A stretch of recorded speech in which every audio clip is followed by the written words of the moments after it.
கடலோரம் சந்தன பேட்டியில் வீடு கொண்ட தங்க தலைவர் இருந்தாலும் மறைந்தாலும் பெயர் சொல்ல வேண்டும், இவர் போல யார் என்று ஊர் சொல்ல வேண்டும் என்று பாடிய பாடல் வரிகளுக்கு இணங்க வாழ்ந்தவர் கோடி மறைந்தவர் கோடி, வாழ்ந்தவர் கோடி மறைந்தவர் கோடி, மக்கள் மனதில் நின்றவர் யார் என்று சொன்னால் அது புரட்சி தலைவர் எம்ஜிஆர். எம்ஜிஆர் எம்ஜிஆர் என்று சொல்லக்கூடிய வகையில் நம்மை விட்டு பிரிந்தாலும் நம் மனதை விட்டு பிரியாத மாமேதை புரட்சி தலைவர் எம்ஜிஆருடைய வழியிலே, புரட்சி தலைவி அம்மாவுடைய வழியிலே, அனைத்து இந்திய அண்ணா திராவிட முன்னேற்ற கழகம் என்ற ஒரு மாபெரும் ஆலமரம் போன்ற இந்த வரலாற்று சிறப்புமிக்க இயக்கத்தை இன்றைக்கு வலுவோடும் பொலிவோடும் இன்றைக்கு எதிர்கட்சியாக மீண்டும் 26 ஆளும் கட்சியாக அதிமுகவை உருவாக்குவதற்கு சபதம் எடுத்து நிச்சயமாக 26 சட்டமன்ற தேர்தலில் எதிர்கட்சி தலைவராக இருக்கக்கூடிய அண்ணன் எடப்பாடி அவர்கள் முதலமைச்சராக வருவார் என்பதிலே மாற்று கருத்து இல்லை. வர வேண்டும் என்பதற்காக இன்றைக்கு ஒன்றிய கழகத்துடைய செயலாளர் அன்பு சகோதரர் இயேசுபாதம் அவருடைய தலைமையில இன்றைக்கு மிக சிறப்பாக இந்த கூட்டம் ஏற்பாடு செய்யப்பட்டிருக்கிறது. மரியாதைக்குரிய மாவட்ட கழகத்துடைய செயலாளர் அண்ணன் கந்தன் அவர்கள் காலையிலே பெரும்பாக்கம் ராஜசேகர் அவர்களுக்கும் மாலையிலே இயேசுபாதம் அவர்களுக்கும் வர வேண்டும் என்று சொன்னார்கள். நான் தான் சொன்னேன், தொடர்ந்து புதுக்கோட்டையிலே கூட்டம் நடந்து கொண்டிருக்கிறது. இரவு பகல் பாராமல் தினமும் பொதுக்கூட்டத்தை அல்லது செயல்முறை கூட்டத்தை நடத்தி கொண்டிருக்கிறோம். காலையிலே நீங்கள் 2 கூட்டத்தை முடித்து விடுங்கள், மாலையிலே புதுக்கோட்டைக்கு செல்ல வேண்டும் என்று சொன்னேன். ஆக இந்த கூட்டத்தை இயேசுபாதம் அவர்கள் இன்றைக்கு மிக சிறப்பாக மனநிலையோடு இந்த கூட்டத்தை நடத்தி கொண்டிருக்கிறார்கள். ஓரளவு நீங்க எல்லாரும் முறையா எனக்கு சாப்பிட்டுருக்கீங்க. எனக்கு என்ன ஒரு டவுட் அப்படின்னா, மாவட்டத்தில் பேசுறப்ப இயேசுபாதம் அவர்களே உரிமையோடு நிறைய கருத்து சொன்னார். மாவட்டம் நீங்க பலமா இருக்கணும்னா ஒன்றிய செயலர் உங்களுக்கு வெயிட்டா இருக்கு. அதனால ஒரு வெயிட்டான ஒன்றிய செயலர் இயேசுபாதம் உங்களுக்கு இருக்கிறார். அதுக்காக நீங்க அவர் சொத்து பத்தெல்லாம் விட்டு கொடுக்கணும்னு சொன்னீங்கன்னா முன்னாடி இருக்கிற தாய்மாரிகள்லாம் ஒரே சிரிப்பு. ஏன் சிரிச்சாங்கன்னு எனக்கு தெரியல. ஒருவேளை அவர் விட்டு கொடுக்கணும் அப்படின்னு சொன்னதுக்காக நீங்க சிரிச்சீங்களா? இல்லை, எதுவும் நல்ல மனிதர். தொடர்ந்து அவரை நான் ஒரு 20 ஆண்டுகளாக இயேசுபாதம் அவர்களை பார்த்து கொண்டிருக்கின்றேன். கொடுக்கின்ற மனம் இருக்கின்ற காரணத்தினால்தான் முதலாக இந்த கூட்டத்தை ஏற்பாடு செய்து இந்த மாவட்டத்தில் முதல்ல கூட்டம் நடத்தி எல்லாருக்கும் உணவு கொடுக்கணும்னு நினைச்சது அன்பு சகோதரர் இயேசுபாதம் அவர்கள். மாற்றிக்கிறது நம்முடைய கட்சியே கொடுத்து சிவந்த கரத்தை உடைய புரட்சி தலைவர் எம்ஜிஆர் கொடுத்த கட்சி அதிமுக கட்சி, கொடுக்கின்ற கட்சி அதிமுக கட்சி, இனி கொடுக்க போகும் கட்சி அதிமுக கட்சி.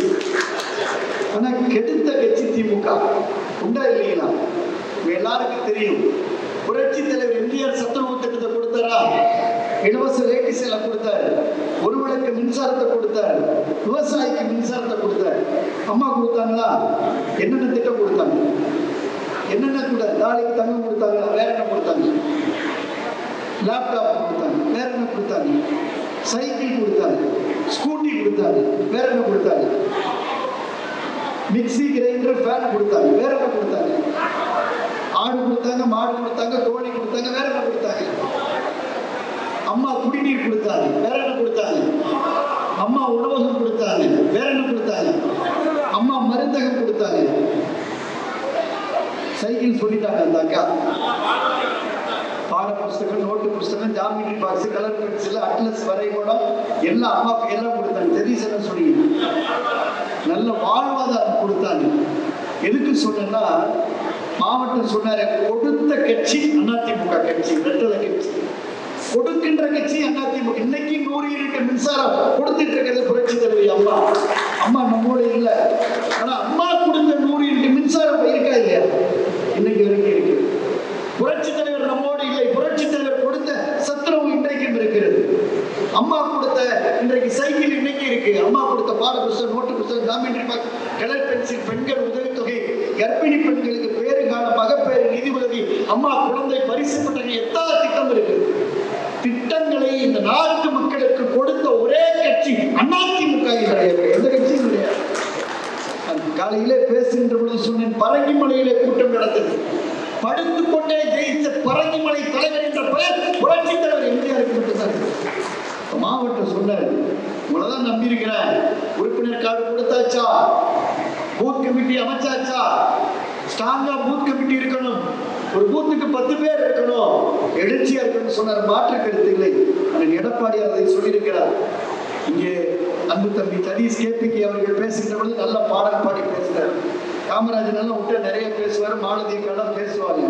இருந்தாலும் நேர காலம் கருதி உங்களை குறித்த நேரத்தில் நீங்கள் எல்லாம் ஏற்கனவே வந்துவிட்ட காரணத்தினால அண்ணன் காமராஜர் அவர்கள், மாலதி இயேசுபாதம் அவர்கள், அண்ணன் பூபதி அவர்கள், அப்துல்லா அவர்கள், குமாரசிவம் அவர்கள், அற்புதமிரி தமிழ்ராஜன் அவர்கள், கீதா சிவராஜன் அவர்கள், சுதாகர் அவர்கள், கிருஷ்ணமூர்த்தி அவர்கள், இளவரசி நாகப்பன் அவர்கள், காமராஜ் அவர்கள், லோகேஷ் அவர்கள், வரதராஜன் அவர்கள், அண்ணன் ராஜேந்திர பாபு அவர்கள், ஜெகதீஸ்வரி அவர்கள், சுரேஷ் பாபு அவர்கள், மணி, சேகர், முருகேசன், முனுசாமி, ரவி, நாகப்பன், முள்ளி, முருகானந்தம் உள்ளிட்ட எல்லாரும் பேரையும் அண்ணன் இயேசுபாதம் அவர்கள் படித்தார்கள். அந்த பேரையும் நான் வழிபட கிளம்பிப்பட்டிருக்கின்றேன்.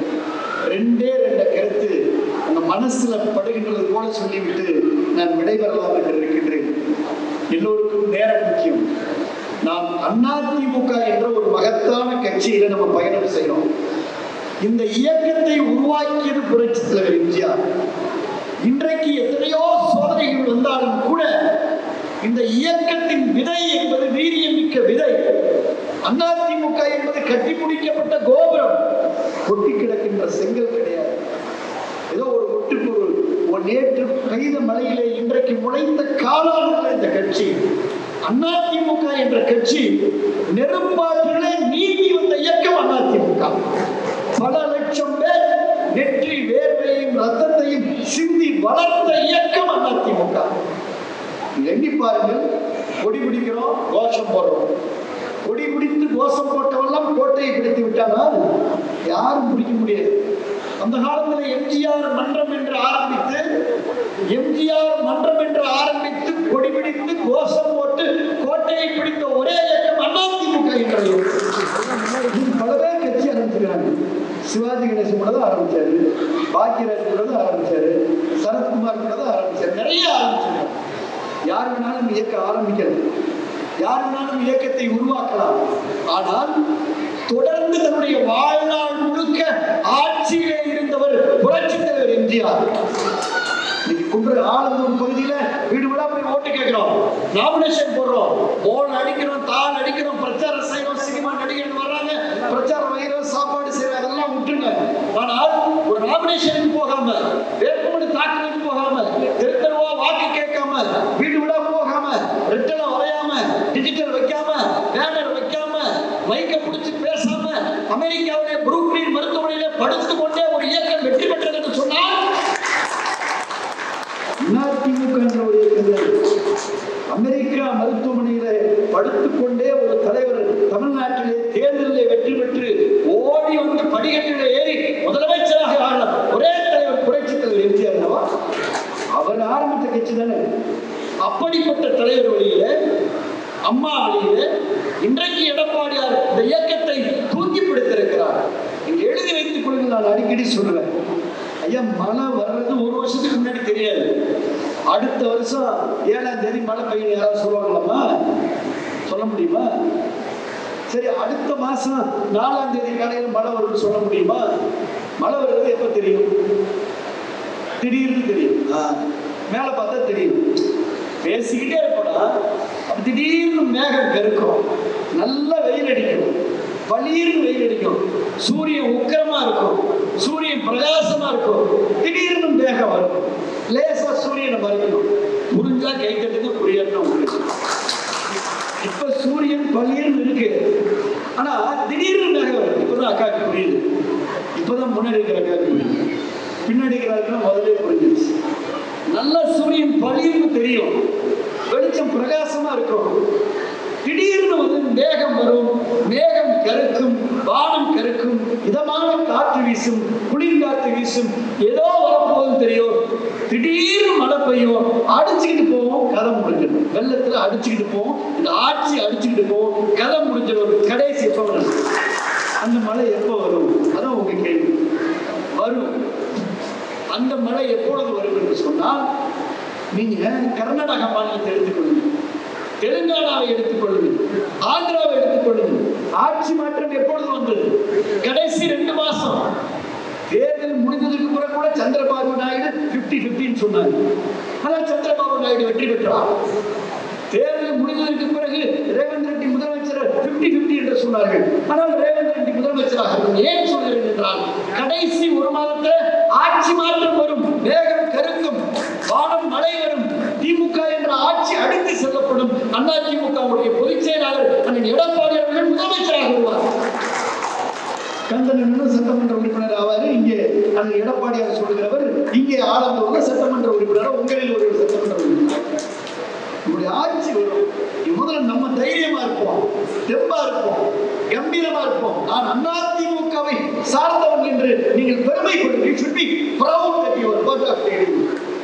காலையில் தூக்கி விடணும். நாங்கெல்லாம் ஏடிஎம்கே நல்ல கட்சியில் இருக்கிறோம், உயர்ந்த கட்சியில் இருக்கிறோம், மேன்மையான கட்சியில் இருக்கிறோம், எம்ஜிஆர் கட்சியில் இருக்கிறோம். ஏன் ஐயா இருக்காரு, ஏன் பழைய தலைவர் இருக்காரு, இப்ப ஏசுபாதம் இருக்காரு. எத்தனை பேர் வேணாலும் மாறலாம், எத்தனை பேர். ஆனால் நாம் நம் குடும்பத்தை சார்ந்தவர்களை நம்ம இயக்கத்தில் தான் வைக்கணும். எழுதி வைத்துக் கொள்ளுங்கள். நம்மை சார்ந்தவர்கள், நம் குடும்பத்தை சார்ந்தவர்கள், நம் குழந்தைகள், நம்முடைய பேரன் பேத்தி மகனோ மகனோ தயவு செய்து இரட்டை சின்னத்தில் பயணம் செய்ய வையுங்கள். அரசியல்ல பொறுமை வேணும், அரசியல்ல சகிப்புத்தன்மை வேணும், அரசியலில் நிதானம் வேண்டும். இது எல்லாம் இல்லாட்டினா கட்சியில் பயணிக்க முடியாது. உண்டா இல்லைன்னா பொறுமையா நிதானமா இருக்கும். நமக்கான காலம் வரும். அரசியலில் தடம் மாறக்கூடாது, அரசியல தடுமாறவும் கூடாது. தடம் மாறியவர்கள் கதை என்னாச்சுன்னு உங்களுக்கு தெரியும், தடுமாறியவர்கள் கதை என்னாச்சுன்னு உங்களுக்கு தெரியும். உண்டா இல்லைங்களா? தடம் மாறியவர்களும் இன்றைக்கு இல்லை, தடுமாறியவர்களும் இன்றைக்கு இல்லை. அண்ணனுக்கு இப்பதான் நல்லா புரியுது. புரிஞ்சுச்சானா? இவ்வளவு புரிஞ்சா போதும். ரொம்ப பேர் சொல்லி பேச வேண்டியிருக்கோம். அதெல்லாம் நம்ம தாண்டிட்டோம், இதெல்லாம் தாண்டி வந்துட்டோம். தடமும் மாறாமல் தடுமாறாமல் ஒரே பாதையில் புரட்சி தலைவர் எம்ஜிஆர், புரட்சி தலைவி அம்மா, எடப்பாடியார், ரெட்டலை, கரை போட்ட வேட்டி, அண்ணா படம் பிடித்த நம்முடைய கொடி என்ற ஒற்றை வழியிலே பயணம் செய்தால் வெற்றி நிச்சயம். குன்றத்தூரிலே இந்த மணப்பாக்கம் காமராஜர்லாம் எங்களுக்கு ரொம்ப நாளாக தெரியும், நிறைய நன்மைகள் செஞ்சிருக்காங்க. சதீஷ் அழகா பாட்டு பண்ணது.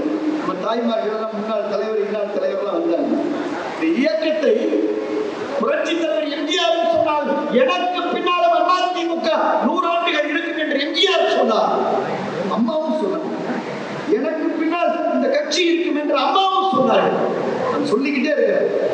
அதிமுக மிகப்பெரிய பயணம் செய்யக்கூடிய கப்பல், மாபெரும் கப்பல். அதிமுக என்ற மாபெரும் கப்பல் நம்ம எல்லாரும் பயணம் செய்யறோம்.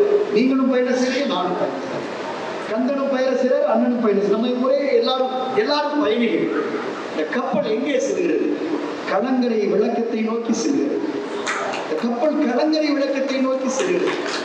இந்த கப்பல் பேரறிஞர் அண்ணாவின் ஆசி பெற்ற கப்பல், தந்தை பெரியாரின் ஆசி பெற்ற கப்பல், புரட்சி தலைவர் எம்ஜிஆரின் ஆசி பெற்ற கப்பல், புரட்சி தலைவி அம்மாவின் ஆசி பெற்ற கப்பல். இந்த கப்பலை இன்றைக்கு அந்த எடப்பாடியார் என்ற மாலுமி இந்த கப்பலை வழிநடத்திக் கொண்டிருக்கிறார். இந்த மாவட்டத்திலே கந்தன் என்ற கேப்டன் வழிநடத்திக் கொண்டிருக்கிறார். இந்த ஒன்றியத்திலே இயேசுவாதம் வழிநடத்திக் கொண்டிருக்கிறார். இந்த கிளையிலே நீங்கள் வழிநடத்திக் கொண்டிருக்கிறீர்கள். கப்பல் பயணம் செய்கின்ற போது கடல்ல சில நேரம் கப்பல் கொந்தளிக்கும், சில நேரம் கப்பல் அலை வேகமா வரும். அலை வேகமாக வருகின்ற பொழுது கப்பல் லேசா ஆடும், அவ்வளவுதானே? ஆடும், லேசா ஆடும், எதுவும் ஆயிரம் ஆடுதேன்னு நினைச்சு கப்பல்ல இருந்து நீங்க யாராவது அவசரப்பட்டு குதிச்சாலோ, இல்ல போட்டுக்கிட்ட குடிச்சு நம்ம வேகமா கரைக்கு போயிடலாம் வேகமா குதிச்சா குதிச்சதுதான். இந்த கப்பல் உங்களை பத்திரமாக கரை சேர்க்கும். அதிமுக என்ற இந்த மாபெரும் கப்பல் ஆர்ப்பரித்தெழுகின்ற அலைகளை தாண்டி, ஆழ்கடலை தாண்டி, ஆழ்கடலின் உள்ளே இருக்கக்கூடிய திமிங்கலங்களை, சுறாக்களை எல்லாம் தாண்டி அதிமுக என்ற பயணிகளை ஏற்றிக் கொண்டிருக்கின்ற இந்த கப்பல் நிச்சயமாக 26 கோட்டை என்ற கரை சேரும். ரொம்ப பசியை மறந்துருங்க, எல்லாம் தெம்பாருங்க. 26 எடப்பாடி ஆட்சி அமைப்பார். கடுமையா பணி செய்வோம். நம்ம கையில தான் இருக்கு. நம்ம அண்ணன் அழகா சொன்னார். கந்தன் அதுக்காக சொல்லணுமா? சொல்லி முடிச்சிடலாமா?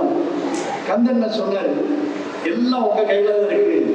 ஏசு பார்த்த கையை லைட்டா பிடிச்சிட்டாரு. எல்லாம் உங்க கையில தான் இருக்கு. இந்த கையை பிடிச்சனால அக்கா எல்லாம் வேற மாதிரி நினைக்கிறீங்க, அது அந்த கையில இருக்கா. நான் அந்த பாயிண்ட்டுக்கு வரல, மாவட்டம் சொன்ன பாயிண்ட்டுக்கு வரல. உங்க கையில தான் இருக்கு ஆட்சி அமைப்பது. நீங்க மனசு வச்சா போதும் சொன்னாங்க. கடைசி பாயிண்ட் சொல்லி உடனே முடிக்க போறேன், கவனமா கேட்டுங்க. இதான் லாஸ்ட் பாயிண்ட். இதோட இந்த உரையை முடிச்சுட்டு அடுத்த இன்னொரு முறை தேர்தல் பிரச்சாரத்துல சந்திப்போம். தேர்தல் பிரச்சாரத்துக்கு வருவோம், அப்ப சந்திப்போம். மீண்டும் ஆளுங்கட்சி ஆனதுக்கப்புறம் இந்த எம்எல்ஏ வந்ததுக்கப்புறம் ஆளுங்கூர்ல வந்து கொடியை சந்திப்போம். உங்க கையில தான் இருக்குன்னு சொன்னாரு நம்முடைய இயேசுபாதம் அவர்கள். பாக்கெட்ல நான் சொன்னேன், ஒரு பாக்கெட்ல ஒரு முக்கியமான பொருளை வச்சிருக்கிறார். இவங்க வேற பொருள் நினைக்காதக்கா, மாவட்டம் சொன்ன பொருள் இன்னும் அந்த பாக்கெட்டை விட்டு முன்னாடி இருக்கிற 20 லேடிஸ் வெளியிலே வரல. அக்கா நீங்க தான் சொல்லணும் உங்க சகோதரிகள். ஒரு முனிவர் இருக்கிறார், அவர் கண்ணை மூடி தியானம் பண்ணா எதை வேணாலும் சொல்லுவார். நம்முடைய மாவட்ட செயலாளர் இயேசுபாதவர்களிடம் பாக்கெட்ல ஒரு பொருளை போட்டுட்டு முனிவர்கிட்ட போய் இது என்னன்னு கேட்போம்னு போறாங்க. எங்க ஊர்ல சொல்லுவாங்க பட்டத்து பூச்சி, வண்ணத்து பூச்சி. இங்கிலீஷ்ல சொன்னா பட்டர்ஃப்ளை. இந்த பறக்கின்ற பட்டர்ஃப்ளை அழகா இருக்கும், பியூட்டிஃபுல்லா இருக்கும். அதை பிடிச்சி பாக்கெட்ல போட்டுட்டு, இந்த பாக்கெட்ல அம்மா படம் பாக்கெட்ல பட்டர்ஃப்ளை வச்சுட்டு நேரா முனிவர்கிட்ட போறப்ப இந்த முனிவர் இன்னைக்கு ஒரு கேள்வி கேட்கணும். என்ன முனிவர் எதை கேட்டாலும் சொல்றாரு. அவர் மடக்கும்னு போறாங்க. சுவாமி வணக்கம். வணக்கம், என் பாக்கெட்ல என்ன இருக்கு சொல்லுங்க. சாமி உடனே கண்ண மூடுறாரு. ஏன்னா கொஞ்சம் வில்லங்கமான ஆளா இருப்பார் போல இருக்கு. குன்றத்தூர்ல இருந்து வந்திருக்கிறாரு. பாக்கெட் சாமி கண்ண மூடுறாரு. சொல்றாரு, உன் பாக்கெட்ல ஒரு அழகான வண்ணத்து பூச்சி இருக்குப்பா, ஒரு பியூட்டிஃபுல் பட்டர்ஃப்ளை இருக்கு. சாமி இதை கரெக்டா சொல்றீங்க. நான் இன்னொரு கேள்வி கேட்கிறேன், கரெக்டா சொல்லுங்க. சரிப்பா சொல்றேன். என் பாக்கெட்ல இருக்கிற வண்ணத்து பூச்சி உயிரோட இருக்கா செத்து போச்சு அப்படின்னு கேட்கிறேன். உயிரோட இருக்காக்கா? உயிரோட தான் இருக்கா சொல்றேன். ஏன் அவசரப்படுறீங்க? ரொம்ப அவசரப்பட்டீங்கன்னா கப்பல்ல போய் சக்கதையாயிடும். அதனால உடனே சாமி சொல்றாரு, இவர் என்ன நினைக்கிறாரு இயேசுபாதம் அப்படின்னா, சாமி இந்த பாக்கெட்ல இருக்கிற வண்ணத்து பூச்சி இறந்துருச்சு அப்படின்னு சொன்னா அதெல்லாம் இறக்குறாங்க. இங்க பாருங்க வண்ணத்து பூச்சி, டக்குன்னு வண்ணத்து பூச்சி பறக்க விட்டுருவாரு. சாமி தப்பா சொன்னீங்க, நீ இறந்துருச்சுன்னு சொன்னீங்க, இந்த பாருங்க விட்ட பறந்துருச்சு. நீ இறந்துருச்சுன்னு சொன்னீங்க, இல்ல பறந்துருச்சு அப்படின்னு சொல்லிடுறாரு.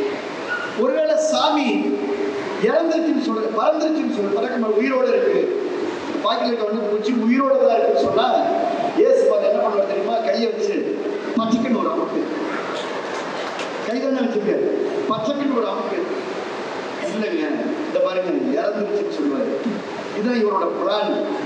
ஆனா சாமி என்ன தெரியுமா சொன்னாரு? அது தெரிஞ்சுக்கிட்டாரு. சாமி தெரிஞ்சுக்கிட்டாரு. இப்படி சொன்னா அப்படி, அப்படி சொன்னா இப்படி. உயிரோட இருக்குன்னு சொன்னா பச்சைக்கண் அமைக்கு இறந்துருச்சு காப்பாரு, இறந்துருச்சுன்னு சொன்னா பிடிச்சி வெளியே விட்டு பறந்துருச்சுன்னு சொல்லுவாரு. என்னடா சொல்றதுன்னு யோசிக்கிறாரு சாமி. கடைசியா சாமி தியான நிலைக்கு போய் ஒன்னே ஒண்ணு சொல்றாரு, தம்பி இயேசுபாதம், உன் பாக்கெட்ல அழகான பட்டர்ஃப்ளை இருக்கு, அழகான வண்ணத்து பூச்சி இருக்கு. இந்த வண்ணத்து பூச்சி உயிரோட இருக்கிறதோ அல்லது இந்த வண்ணத்து பூச்சி பறக்கிறதோ உன் கையில தான்ப்பா இருக்கு அப்படின்னு.